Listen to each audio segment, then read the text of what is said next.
1931年6月的一天，时任中共中央总书记的向忠发来到上海静安寺附近一家旅馆，他此行是来向同居女友杨秀珍告别的。此前，中共特工首领顾顺章被捕叛变，导致与其相熟的中共领导人一夜之间纷纷转移。向忠发是顾顺章要捕捉的中共要人之一，他于顾出事后本已搬家，没想到顾顺章从杨秀珍先前的女佣嘴里套出了杨的踪迹。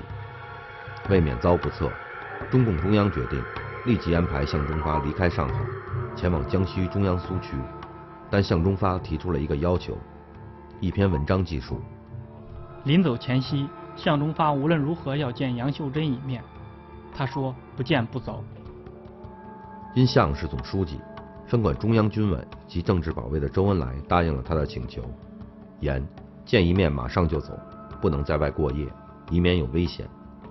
没想到向忠发这一去再也没能回来，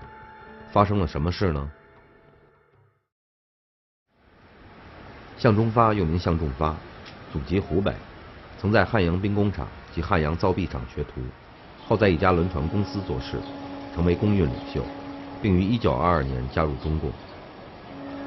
国民党中统首脑徐恩曾后来这样评价向忠发在中共党内的腾达：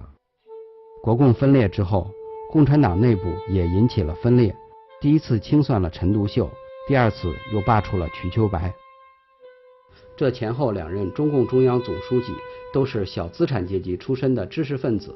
于是第三任的共产党总书记便想改变花样，捧出一名真正无产阶级的人来做招牌。于是目不识丁的老船夫向忠发便在这样的机遇下登上了中共中央总书记的宝座。当时中共按共产国际指示，从依赖知识分子转向重用工人干部。中共6大选出36名中央委员，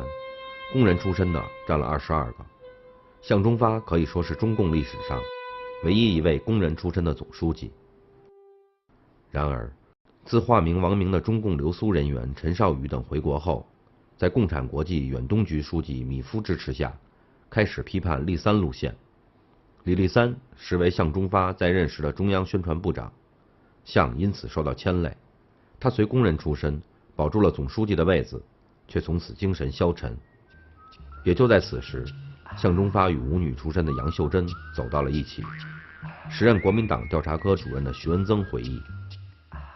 后来我们从另一个共产党的口中又知道，共产党为了这个舞女曾出了8000元的巨大代价。为了此事，共产党内部还引起了许多牢骚。下级同志穷得连饭都吃不起，为什么上级拿出这许多钱来替向忠发娶姨太太呢？顾顺章事件发生后，由于向的女友杨秀珍被跟踪，周恩来把向临时安排住在自己家中，而杨秀珍则与任弼时的妻子陈从英一同住进静安寺附近的一家旅馆。向忠发被安排前往江西苏区前，本答应周恩来去见杨秀珍一面就回，但见面后他却忘了自己的承诺。任弼时的妻子陈从英后来这样回忆：向忠发在一个晚上来到旅馆，来时说只待一会儿，但至夜里12点，我去敲门催他走时，他说您早走。那天向忠发在旅馆与杨秀珍缠绵了一夜，但这也是两人共度的最后一夜。1931年6月22日，向忠发辞别杨秀珍离开旅馆后就出事了。多年后，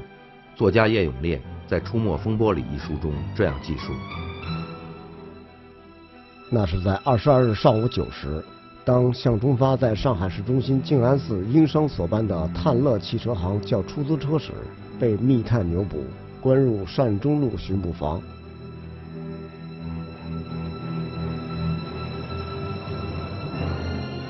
向忠发被捕之初，不肯承认自己的身份。他当时化名于达强，掩护身份是珠宝商。但向忠发的假身份很快被识破，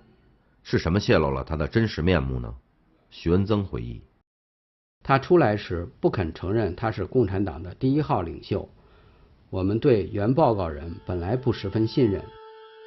见了这副行径，也相信可能有错，正感到为难之际，有一个同事，他说他认识向忠发，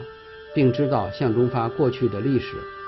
当船夫的时候，嗜赌如命，有一次从赌场中输完了钱回来，发誓要戒赌，竟把自己左手无名指斩断一小节，以示决心。经他的指认，再一验向忠发的左手，果然无名指短了一小段。向忠发被捕后，周恩来本打算立即组织营救，谁想指令还没下达，就得知了项已自首叛变的消息。国民党调查科主任徐恩曾这样回忆向忠发自首的经过：他被指认出来以后，所表现向敌人投诚的可怜相，比其他非无产阶级战士更精彩10倍。他先向我们表示，他只是一个普通工人，他没有能力在共产党内部担任的职务，实际上是一个傀儡。他甚至屈膝跪地向我们求情，要求免他一死。这一切的表现出乎我们的意料之外。向忠发自首后，首先供出了杨秀珍与陈从英居住的旅馆，接着又供出中共中央机关主任张吉恩夫妇在戈登路的藏身之处。陈从英后来回忆，向忠发被捕当天，我和杨秀珍也同时被捕，被押到巡捕房。我被捕当天见到向忠发，见面时当着敌人，他对我说：“你什么都可以讲，他们早知道了，你不要瞒。”我当时装糊涂说：“讲什么呀？我是农村来的，我什么也不知道。”向忠发的同居女友杨秀珍虽是舞女出身，也非中共党员，但在受审时却没有承认向忠发的中共身份，以致多年后周恩来言，向忠发的节操还不如一个舞女。徐恩曾后来这样回忆他对杨秀珍的印象：在逮捕向忠发时，上捕到一个和他同居的妇女，问他关于共产党方面的一切问题，竟全然无所知。不久，我们完全明白，他却与共产党无关系，她只是一个普通的舞女。所幸的是，由于周恩来及时得到向忠发自首叛变的情报，中共机关并未造成太大损失。是谁这么快就把消息传递出来的呢？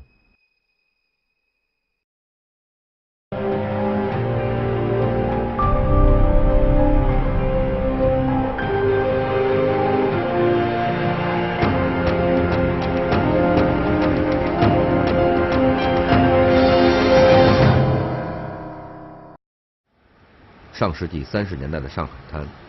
有位叫黄木兰的奇女子，她出身名门，天生丽质，在上海各界都颇有人脉。1931年6月的一天下午，黄木兰与时上海名律师陈志高在东华咖啡馆会面，闲谈间，陈恰与一名叫曹炳生的在巡捕房做事的好友，两人聊得很热乎。多年后，黄木兰这样回忆当时的情景：陈志高问：“最近巡捕房里有什么新闻吗？”曹炳生小声地说：“有啊，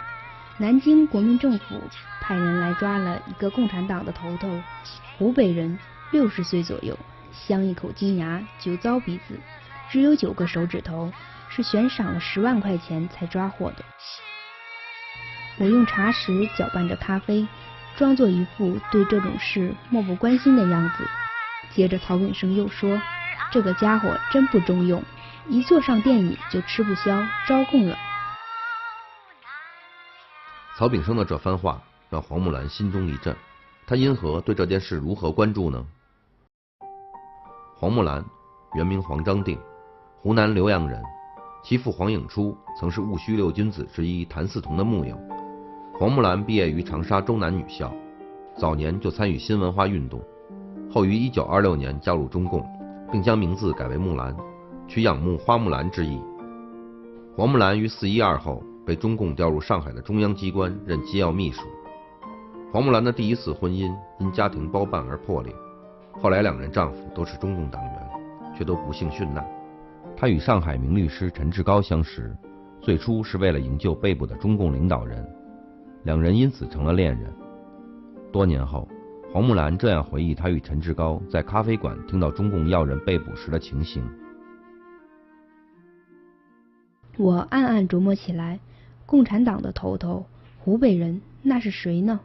我把自己所知道的湖北籍的党中央领导人一个个的数过去，忽然间我想到了向忠发，他在武汉当码头工人时爱喝酒，是酒糟鼻子，他镶了满口金牙，有个手指被砍掉了一点，看起来好像只有9个手指头。黄木兰将此事迅速上报，接替陈赓任中央特科情报科长的潘汉年。潘立即通知周恩来，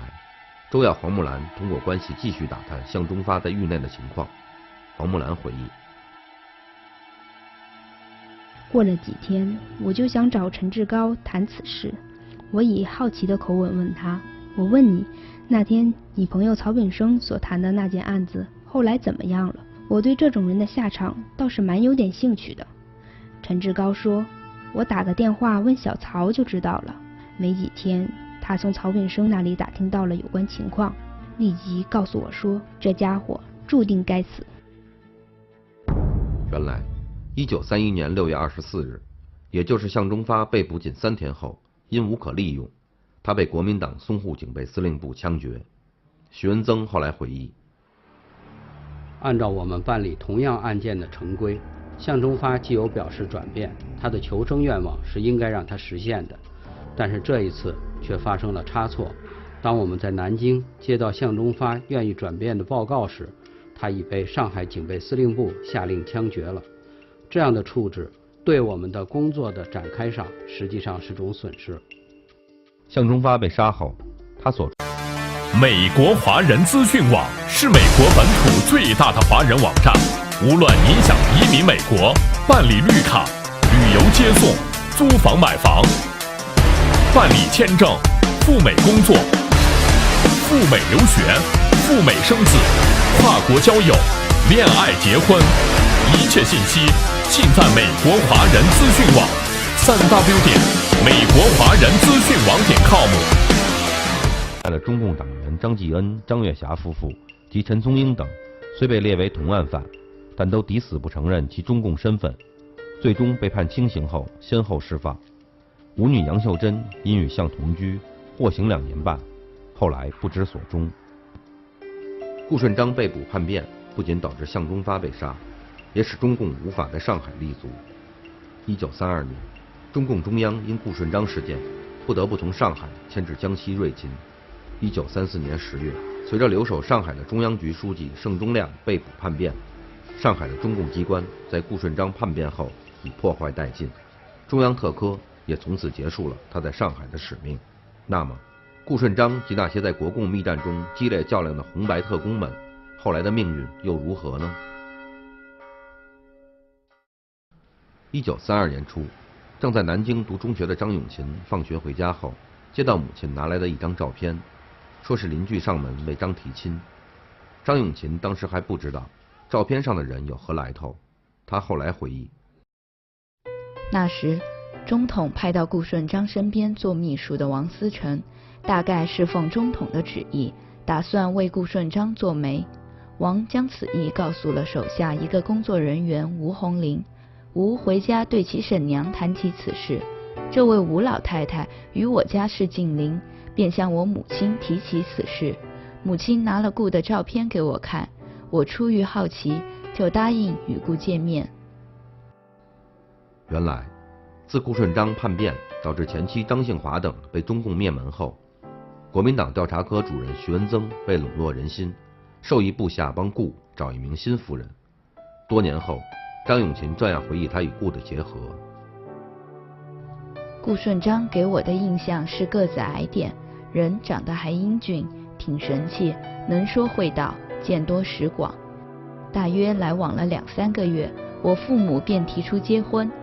婚礼是3月8日在南京安乐酒家举行的。顾与张结婚后，被徐文增安排住进南京西柳巷41号。时，徐文增让顾顺章在调查科主持国民党特工人员的培训。徐文增最初对顾的工作十分满意，他在顾顺章建议下，于苏州等地开设了专门感化中共被捕人员的反省院，在上海成立了特别行动区。中共组织屡遭破坏，辩解者趋之若鹜，但他很快就有了不同看法。徐文增在回忆录中这样描述他对顾顺章看法的转变：当我和他相处较久之后，发现他有强烈的领导欲、享受欲和杀人狂也是他的特征之一。对安分守己的正常生活逐步显露不满。我们曾企图用精神的、环境的一切力量来影响他、改变他，但功效甚微，只好耐心地等待他自然的转变。当时，顾身边聚集了一批中共辩解者。中共叛徒陈蔚如后来在我的特务生涯中这样记述顾顺章说的话：共产党固然不好，国民党更坏，你们要耐心工作，我们好好利用这个调查机构来消灭共产党的组织，并成立新共产党组织。从现在起要注意联系4手人，把他们团结在一起。顾的这番话很快传到徐文增耳朵里。就在徐对顾顺章加强戒备时，一件出人意料的事为顾的最后结局埋下了伏笔。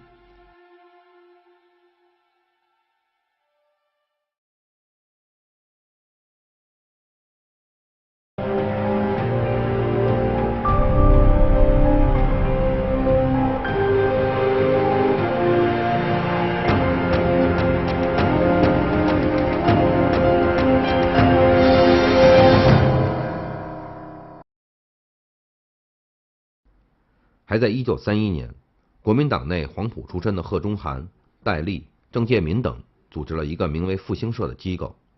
其中设立了一个负责谍报的特务处，处长戴笠，这就是军统的前身。作为调查科的竞争对手，戴笠十分倾慕顾顺章的特务才能，他想把顾挖到自己身边，这下惹怒了徐文增。一次，顾顺章悄悄给戴笠写了一封信，没想到信落到徐文增手上。顾顺章的新婚妻子张永琴回忆：这封信写了些什么我不知道，当时上海刚好发生了中统派出的特务马绍武遭暗杀的事情，徐文增怀疑是顾指使人干的，便在一天晚上叫顾去开会，对顾进行了威胁。深夜顾顺章归来对我说，差点今晚回不了家了。顾顺章与徐文增闹翻后，从此称病在家，不再去上班。1934年春，徐文增安排顾顺章去日本养病。当时张永群带着顾的女儿也曾去日本相会。回国后，徐文增想让顾顺章回调查科上班。张永琴回忆：大约是1934年9月27日左右，徐文增派人叫顾顺章去谈话。顾行前很担心犹疑，认为此行凶多吉少，但时间不长就回来了。他说，徐问他的身体，他称尚未完全康复，需要他上班工作，他没有答应。但数天后情况突变，张永琴回忆：10月2日下午又来叫他去谈话，他吃罢晚饭就走。这次行前没有顾虑，却反而出事儿了。他走后1个多小时，突然来了一大批人，有王思成等人，在我家大肆搜查，搜走了一些来往书信和值钱的东西。张永琴后来才知道顾顺章已被徐文增逮捕，关进当初顾自己提议设立的苏州反省院。张永琴回忆：大约11月份，徐文增派人来通知我去苏州探望顾，我很高兴，没想到这是徐文增设下的圈套。我被从边门带进反省院后，就在一小院里的临时拘留所关了起来，而顾顺章当天已从前门押往镇江。后来张永琴是在看守所里知顾顺章被处决的消息。对于顾顺章被处死之谜，多年后徐文增在回忆录中这样表述：我所引为遗憾的，这位在初期反共战斗中具有特殊贡献的朋友，不曾和我们合作到底。我前后经办和他同等重要地位的共产党分子的自新转变案件，不下5、6十起。顾顺章是唯一的转变后又想回到敌人怀里的一个，我至今仍以不能挽救他而感到惋惜。但与顾顺章同为中共叛徒的陈蔚如，在我的特务生涯一书中却这样描述：1934年之后，徐恩曾对顾顺章的监视加强了。顾顺章明白，在徐恩曾手底下，一条命迟早总要断送掉。他想起戴笠对他的厚爱，便派后妻张永琴暗中与戴笠联系，不料被监视他的人报告给了徐恩曾，徐随即将他关进苏州反省院，第2年在苏州被枪毙。